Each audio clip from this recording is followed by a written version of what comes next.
The history of Sierra Leone is distinct, deeply intertwined with the transatlantic slave trade, the rise of abolitionism, and a modern struggle for stability defined by a devastating civil war. Early history and European contact. Ancient inhabitants, the region has been continuously inhabited for at least 2,500 years, with groups like the Limba being among the earliest known residents. Migration from the interior, often by groups escaping conflict, was common due to the dense rainforest providing refuge. Portuguese naming, 1462. The name Sierra Leone, meaning Lion Mountains, was given by the Portuguese explorer Pedro da Sintra in 1462. The slave trade, beginning in the 17th century, European traders, primarily British, Portuguese, and Dutch, established trading forts, such as on Bunce Island, to facilitate the transatlantic slave trade. Many local chiefdoms became involved in selling captives into slavery. The founding of Freetown, the colony. The most defining phase of Sierra Leone's history began with the effort to abolish slavery and establish a settlement for freed black people. The Province of Freedom, 1787.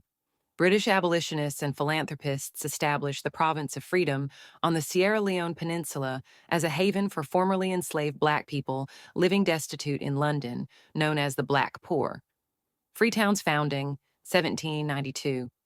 The main settlement, Freetown, was established by a large group of Nova Scotian settlers, freed African Americans who had fought for the British during the American Revolution and were later resettled in Canada. They named the settlement Freetown, a symbolic designation. The Creole people, between 1807, when the British abolished the slave trade, and the 1860s, the British Royal Navy patrolled the West African coast, intercepting illegal slave ships and releasing the captives, known as liberated Africans, in Freetown.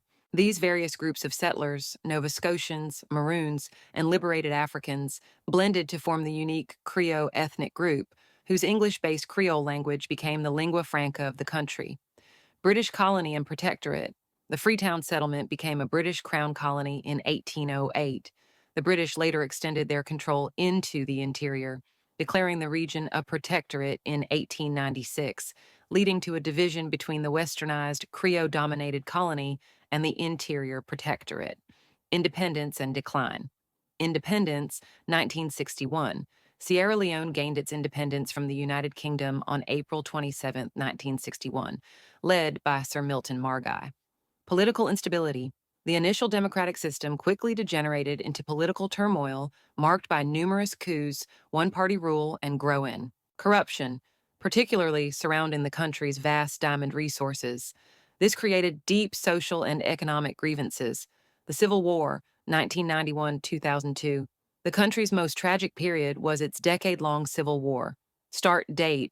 The war began on March 23, 1991, when the Revolutionary United Front, RUF, led by Foda Sanko and supported by Liberian dictator Charles Taylor, launched an invasion aimed at overthrowing the government and seizing control of the diamond-rich areas. Conflict diamonds. The war became internationally notorious for the RUF's use of conflict diamonds, blood diamonds, to finance their brutal campaign and for the atrocities committed against civilians, including forced amputations. International intervention.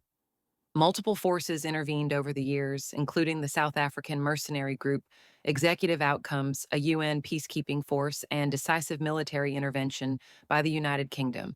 End of war. The war officially ended on January 18, 2002. Post-war and modern era. Since 2002, Sierra Leone has focused on peace building, recovery and development, justice. The UN-backed Special Court for Sierra Leone prosecuted those who bore the greatest responsibility for the war crimes. Ebola crisis. The country was severely impacted by the West African Ebola epidemic from 2014 to 2016, which strained its already fragile healthcare system and economy. Development focus. Today, the country continues to work on strengthening its democratic institutions, combating corruption, and diversifying its economy beyond mining to include agriculture, tourism, and services.